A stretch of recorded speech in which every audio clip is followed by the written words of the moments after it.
bersama kita di acara Koja Mantale. Aku bangga diriku terbebas dari narkoba.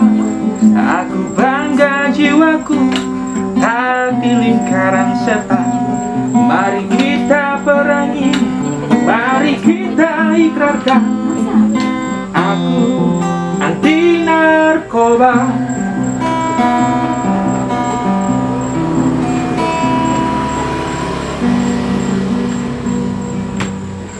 Topalelejo.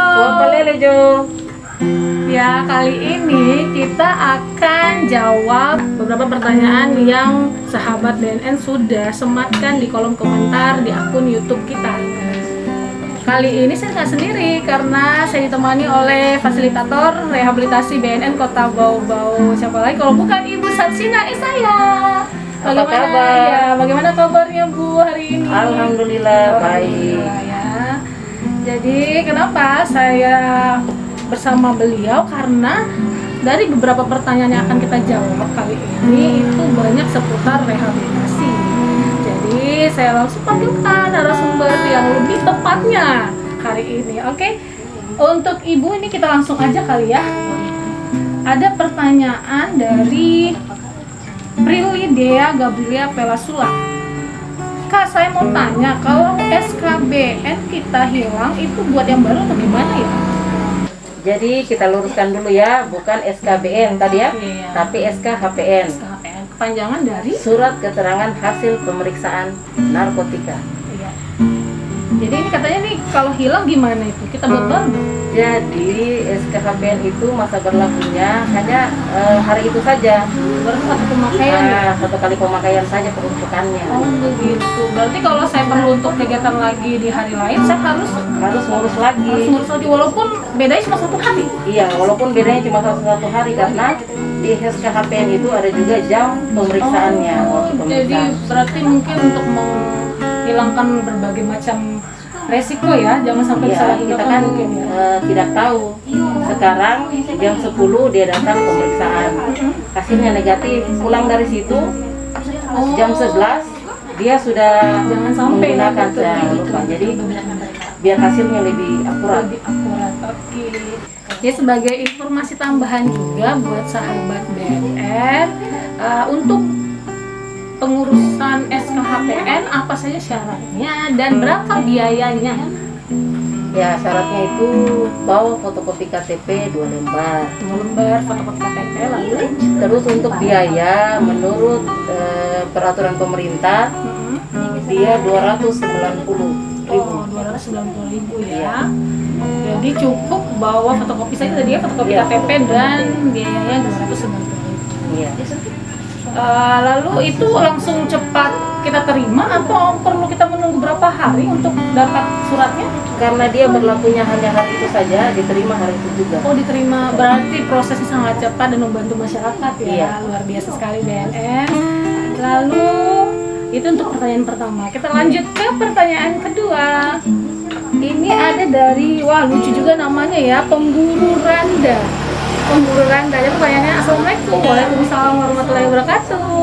Kalau obat tramadol, kira-kira efek sampingnya di dalam tubuh akan hilang berapa lama? Kalau efek samping tramadol itu dia kisaran sekitar 6 sampai 9 jam. Oke. Dia dulu kan kadang dipakai oleh dokter di rumah sakit itu dia sebagai biasa pasien-pasien yang dengan keluhan nyeri hebat. Oh gitu. Jadi Jadi untuk bukan mengurangi nyeri. rasa nyeri lah Iya. ya. Oke. Jadi 12 sampai 24 jam dia masih terdeteksi di urin kalau misalnya di pemeriksaan urin. Oh begitu. Jadi ya paling tidak ini tramadol ini juga bukan sembarang obat ya, karena kan Iya. untuk pemakaiannya itu harus resep dokter, Harus bukan resep gitu? dokter, dia logo merah. Oh berarti ini obat yang tidak boleh sembarang digunakan. Tidak boleh sembarangan, memang harus di bawah pengawasan dokter. Oke. Karena ini juga masuk dalam golongan psikotropika ya. Iya. Jadi ini banyak efek-efek samping yang akan dihasilkan yang akan mengenai masyarakat yang mengkonsumsi secara Iya. ini Karena ya. dia efek sampingnya bisa di pernapasan, Oh gitu ya, gangguan pernapasan ya. Oke. ngantuk, Wah bahaya ya. mual muntah bisa jadi. Jadi buat sahabat BNN, jangan sembarangan mengkonsumsi obat.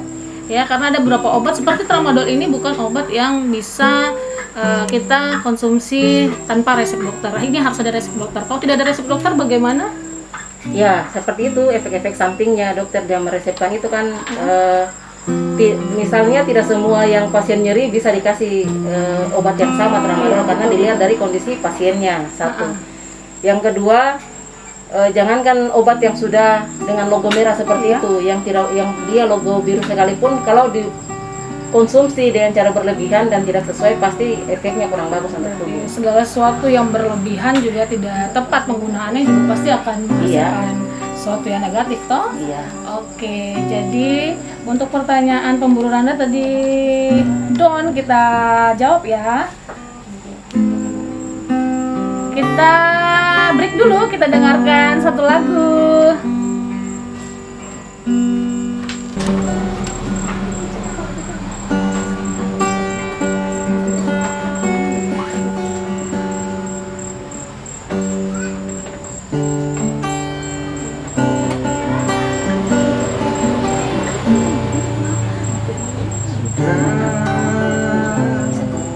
Sudahi semua bicara, ku ingin segera berdua dan pagi menjelang melahirkan mentari pagi dan sudahi semua prasangka. Dunia berputarlah saja, rekam peristiwa yang takkan terulangi. Pagi dan sudahi malam yang duka. Dunia kau kembali saja, hujan akan tiba melahirkan pelangi. Belajar memahami masa depan, tak kaya disimpan akan tenang, melahirkan semua nada indah, mencoba menjadi bahagia sendiri.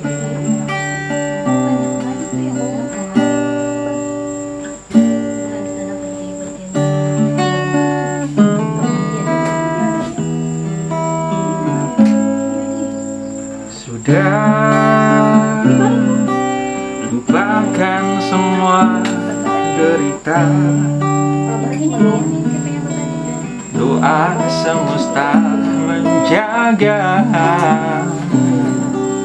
luka akan hilang perlahan terobati. Belajar memahami masa depan, tak kaya disimpan akan tenang. Ya sahabat BNN, kita langsung ke pertanyaan ketiga. Tadi kan sudah 2 pertanyaan. Pertanyaan ketiga ini dari Hendray Chaniago. Assalamualaikum. Waalaikumsalam. Mohon penjelasannya pas saya pengguna bubuk kratom yang kabarnya kratom termasuk jenis narkotika golongan 1, tapi belum ada undang-undang resmi dari pemerintah pelarangan penggunaan kratom. Berapa lama kira-kira hilangnya zat kratom dalam urin? Terima kasih. Oke, Bu, bagaimana kalau kratom ini? Kabarnya ya? Kabarnya tadi gimana? Kabarnya katanya masuk jenis narkotika golongan 1, tapi belum ada undang-undang resmi. Itu dia.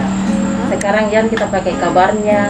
Jadi sekarang Katanya. Nah, dia sekarang sudah masuk narkotika golongan 1. Dan itu sudah, kalau sudah masuk narkotika golongan 1 berarti dia sudah bisa kena jerat. hukum ya bagi yang menyalahgunakan. Iya. Satu. Kemudian penyalahgunaan narkoba ini kan 3 saja tempatnya. Ya. Apa aja ya? Rumah sakit. Pertama Rumah sakit itu yang paling bagus.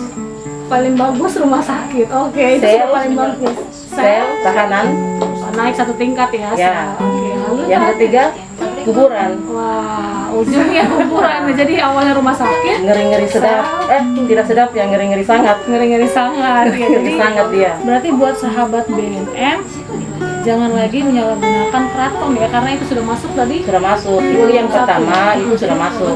Yang kedua, yang terpenting, sayangilah diri Anda dan tubuh Anda. Iya, betul ya. Jadi kita mencoba pola hidup sehat.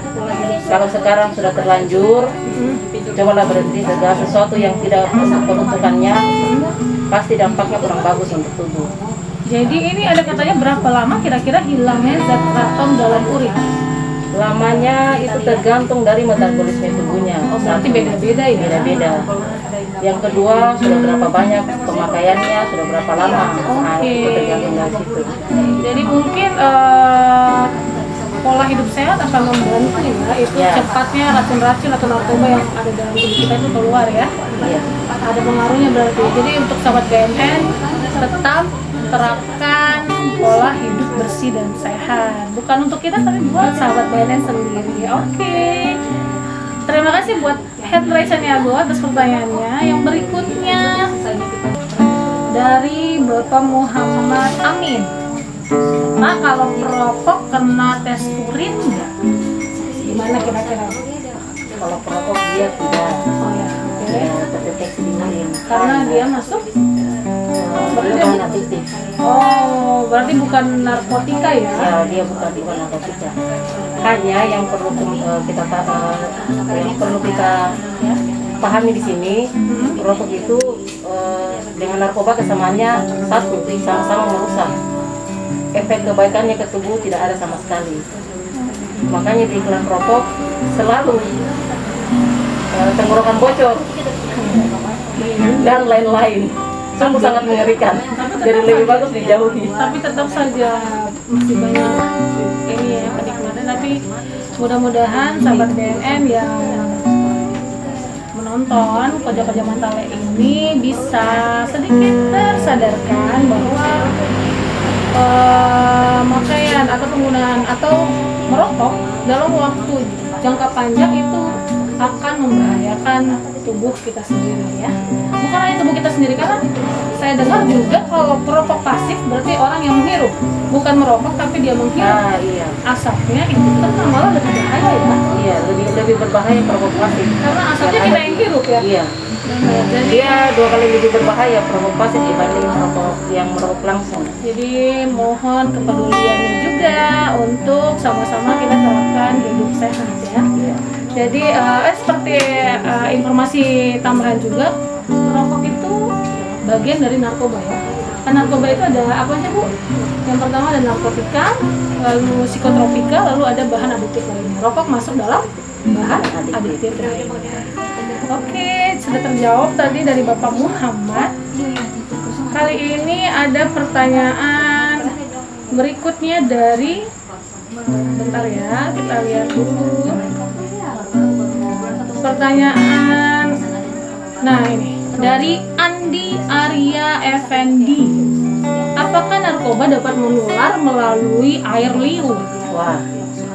Pertanyaan sangat-sangat menarik ya. Nah, menarik. Sebenarnya narkoba ini dia kita angkat sekarang isu yang lagi rame sekarang ya. Dia persamaannya narkoba dengan pandemi COVID sekarang ini, dia sama-sama pandemi berkepanjangan. Hanya kalau COVID kita cegah dengan salah satunya jaga jarak, pakai masker. Nah, kalau narkoba kita bisa cegah salah satunya dengan jaga pergaulan. Nah, terutama pada remaja-remaja mungkin bisa melihat teman-temannya. Nah, kalau kira-kira ada teman-teman yang mengajak ke sesuatu yang kurang bagus, nah itu lebih bagus kita menjauh.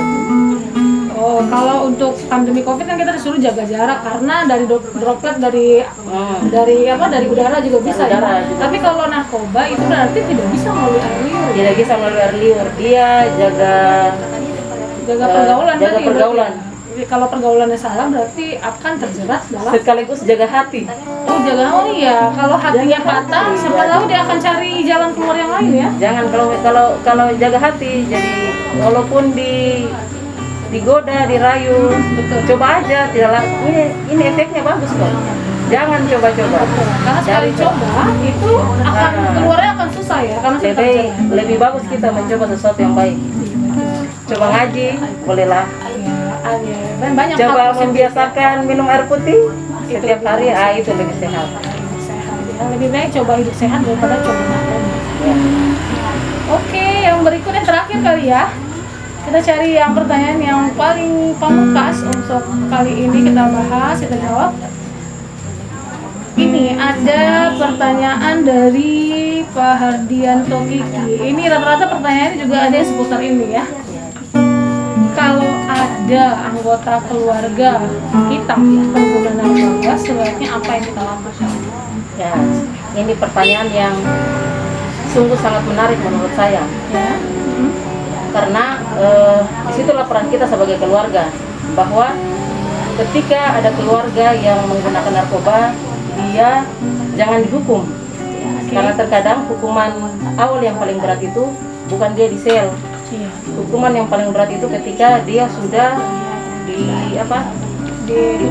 dikucilkan. Jadi ketika ada keluarga yang kita tahu dia sudah mulai memakai narkoba, entah dia baru coba-coba atau sudah dalam tingkat yang parah, nah itu sebaiknya kita bantu dia, kita rangkul. Bisa dilaporkan ke IBM. Sekarang ada agen pemulihan di setiap kelurahan, RT RW sudah ada. Itu kalau agen-agen pemulihan IBM itu dia sudah dilatih oleh BNN, dia kerjasama dengan BNN. Atau kalau belum ada agen pemulihan di wilayahnya, di daerahnya, kelurahan setempat, boleh langsung ke IPWL, institusi penerima wajib lapor. Kalau bingung juga dengan keberadaan IPWL, bisa langsung ke bagian rehabilitasi BNN. Insya Allah itu dia jalan lebih bagus, tidak daripada berurusan dengan tunggu nanti ditangkap. Mungkin itu kadang-kadang kan sekarang pemakai begitu, masyarakat kadang menganggap masih merupakan aib, tapi itu bukan aib. Pemakai begini dia butuh ditolong. Kayak korban ya. Dia korban, butuh ditolong, butuh kita semua untuk memberi support ke dia supaya dia bisa kembali ke jalan yang benar. Karena kadang dia kan tidak punya masalah, tapi dia tidak punya teman untuk berbagi, jadi dia lari ke situ. Berarti dia hanya butuh kita rangkul. Jadi BNN dia lebih terbuka. Justru kalau rehabilitasinya jangan dipikirkan biaya lebih mahal ketika dia tetap menggunakan narkoba daripada dia harus ke BNN untuk direhabilitasi. Hingga saat ini dia gratis, tidak berbayar. Program rehabilitasi BNN itu gratis, tidak bayar sama sekali.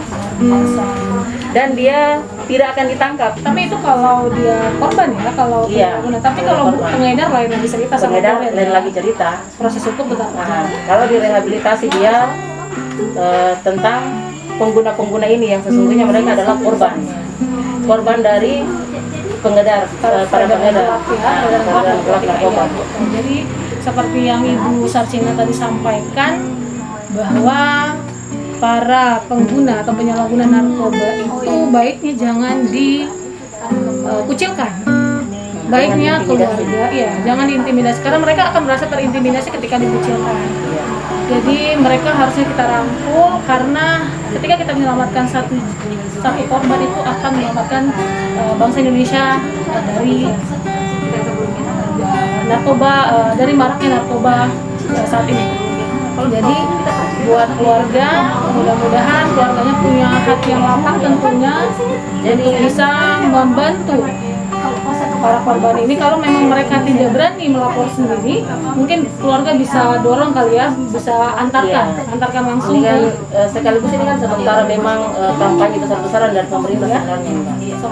Soal rehabilitasi, soal IBM, bahwa memang kita sekarang program ininya BNN dia lebih merangkul. Nah, dia lebih merangkul. Jadi mungkin Pak siapa tadi namanya yang bertanya itu bisa menyampaikan kepada keluarga atau teman-teman sekitar, masyarakat sekitar bahwa sekarang BNN dia punya program itu. Program rehabilitasi dia gratis. Pak Hardianto. Jadi buat Pak Hardianto, ya mudah-mudahan Pak Hardianto bisa sebarkan juga informasinya. Yang penting jangan pernah dikucilkan. Nanti kalau dikucilkan dia akan tambah parah, dia akan terjerat lebih parah. Jangan Lebih baik dikucilkan, kita jangan diintimidasi. rangkul, Ya. kita bantu proses pemulihannya. Karena mereka itu butuh dimengerti, butuh dipahami dan butuh dirangkul. Jadi IBM tadi saya tertarik dengan IBM. IBM itu berbasis masyarakat. Intervensi berbasis masyarakat. Oke, berarti masyarakat yang dilatih ya Di sini BNN melibatkan masyarakat langsung karena sesungguhnya masyarakat di situ yang lebih tahu keadaan di lingkungan mereka sendiri. Nah, jadi justru mereka yang diberdayakan masyarakat sendiri untuk lebih menjaga. Karena mereka mengenal lingkungannya, makanya mereka pasti punya banyak strategi untuk menjangkau daerah lingkungannya ya. Ya, dan lebih tahu. Ya mungkin sudah 6 kali ya, 6 pertanyaan kita jawab hari ini. Sudah 6 pertanyaan yang kita jawab hari ini. Kita dengarkan dulu satu lagu. Berikut ya.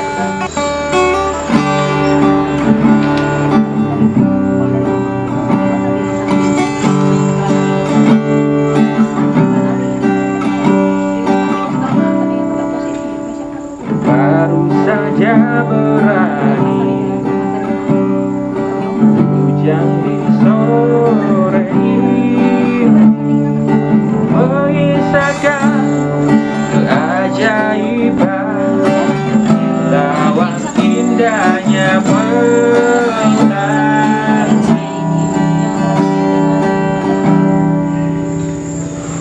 Tak pernah terlewatkan dan tetap mengaguminya. Kesempatan seperti ini tak akan bisa dibeli.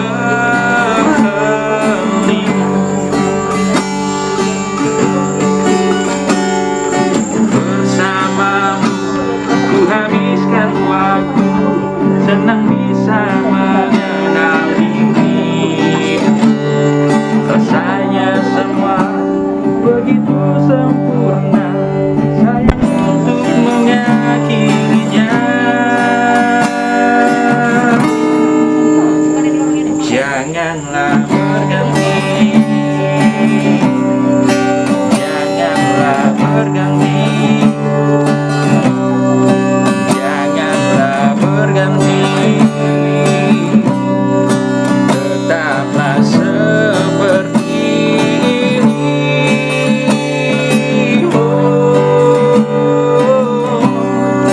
Janganlah berganti,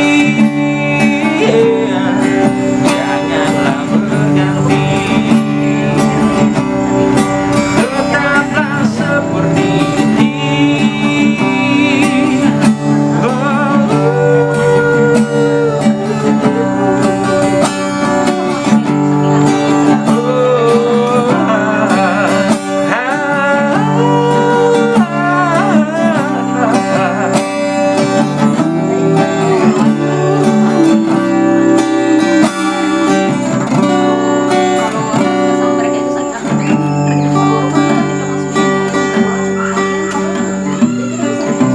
Ya, sahabat BNN, terima kasih untuk atensinya kali ini, untuk pertanyaan-pertanyaannya dalam kolom komentar di akun YouTube kita juga terima kasih.